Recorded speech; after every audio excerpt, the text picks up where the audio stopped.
Bueno, chicos de quinto, dentro de poco ya vamos a empezar a hacer actividades que están relacionadas con la evolución humana.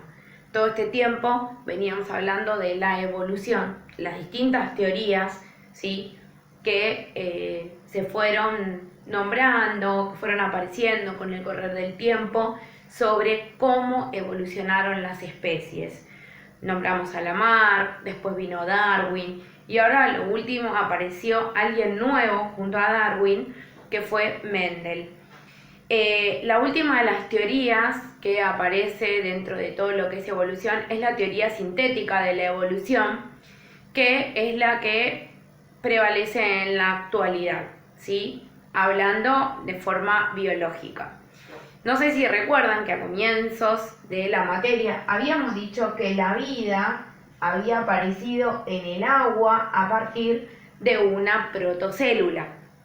Esa protocélula o célula primitiva fue evolucionando y de ahí es que tenemos a las células procariotas.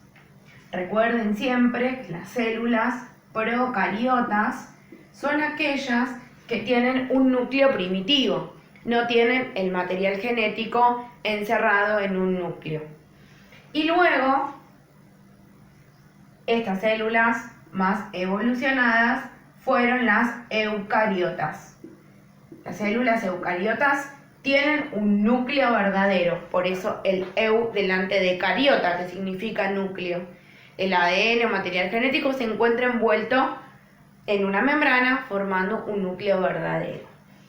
De estas dos células es que empiezan a aparecer los distintos seres vivos. Por ejemplo, de las células procariotas tenemos a todas las bacterias.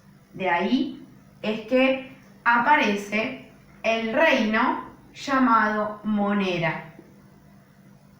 El reino Monera está formado por todas bacterias con células procariotas.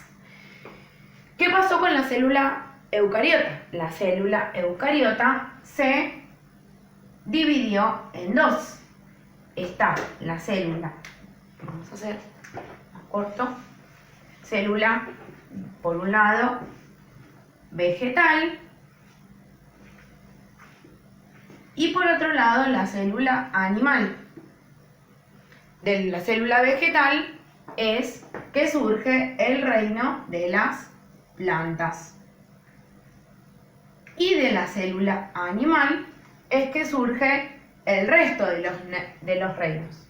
Por ejemplo, el reino protista, que es muy poco conocido, el reino fungi o también el reino de los hongos, y por último uno de los reinos más conocidos, que es el reino animal. Es uno de los más conocidos y uno de los más también importantes para nosotros. ¿Por qué? Porque dentro del reino animal tenemos a dos grandes grupos. Uno es el de los invertebrados, que son todos aquellos animales que no tienen huesos óseos o que no tienen columna vertebral, por eso su nombre. Y por otro lado tenemos a los vertebrados. Dentro de los vertebrados tenemos varias especies que nosotros conocemos muy bien. Los primeros en aparecer, los peces. Luego de los peces aparecieron los anfibios. Después de los anfibios, los reptiles.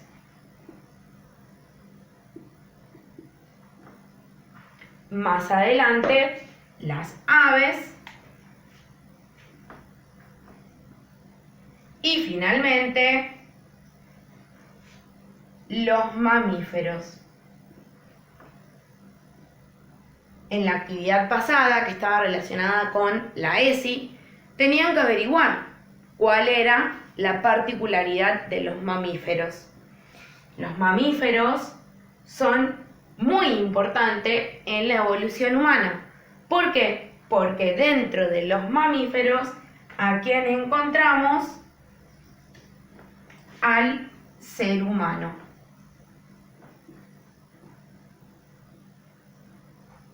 Esto es una especie de super síntesis para que ustedes puedan realizar la actividad.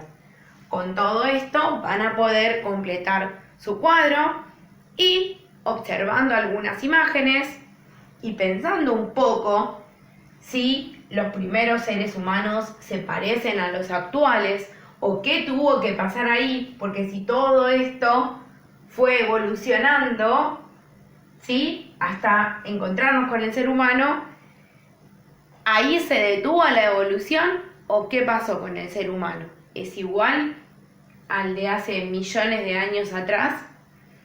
Bueno, esas son algunas de las preguntas que van a tener que responder en la actividad. Espero que el cuadro los ayude y las imágenes que les dejé también.